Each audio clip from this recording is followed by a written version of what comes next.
Yan, what is up mga sir, no? So, dito tayo ngayon sa... Saan nga ito, sir? Santa Rosa. Yun, Santa Rosa, Laguna mga bossing, no? So, dahil-install tayo ng full package natin dito sa Honda Click Game Changer version 3 mga bossing, yan, no?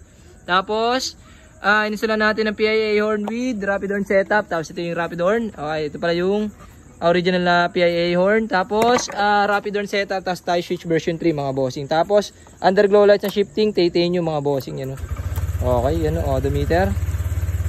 Okay, voltage reading 14 mga boss. Set muna natin. Okay. Tapos ito yung tie switch version 3. So on lang natin yung kanyang tawag dito, underglow lights mga bossing. So titanium shift to red mga boss. Pag nagbe-brake, nagre-red pa, red nga agad. Okay, yes sir. Guwapo. Gapings, pa-brake lang ako, full brake lang. Yan, okay. Okay.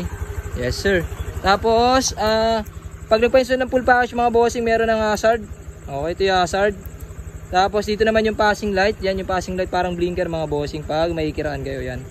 Yan yung stock horn, ay stock light. Yan, okay, low beam high beam ng stock light. Tapos left and right. Yan, okay. Tapos busina mga bossing, yan. Tapos nagpa-add-ons na lang si bossing ng combo lights. Tapos nilagyan ng switch. So, tinago natin yung combo lights ng switch dito. So pag in-on mo yan, saka lang mag-activate yung combo lights mga boss yan. So pag in combo lights, pag bumusina ka, sumasabay yung mini driving light. Yan, okay. Okay, yun, nakita nyo yung switch. Pag diniinan, okay, yun. Tapos ito naman yung kanyang back to stock horn. So ito yung stock, ito yung PIAA. Tapos ito yung underglow light. So ito yung patay ng underglow. Ito yung low beam ng mini driving light, high beam ng mini driving light, okay. Tapos starter mga boss yan, okay. So testing natin.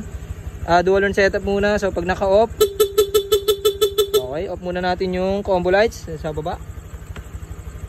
Ayan, okay, tapos pag naka-off, yung rapid nag-activate kapag diniinan yung horn. Okay. Tapos PIA horn, medyo late na mga bossing, 1:30 na ng umaga. Yan, okay. Pag in-on mo yung combo lights, ano ba yung combo lights? Kung makita yan, okay. Pag diniinan, yun, yes sir. So, pakita ko sa inyo sa harapan. Okay, paano mo nga ako gan? Pa low beam. Yan, high beam ng mini driving light. Yan, okay, off.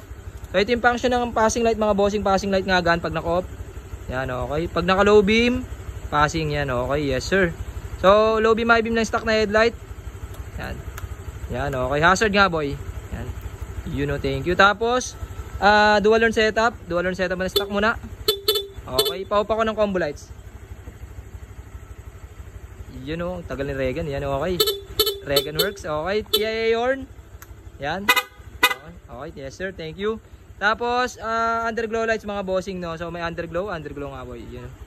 Okay, thank you. Yes sir, puwapo.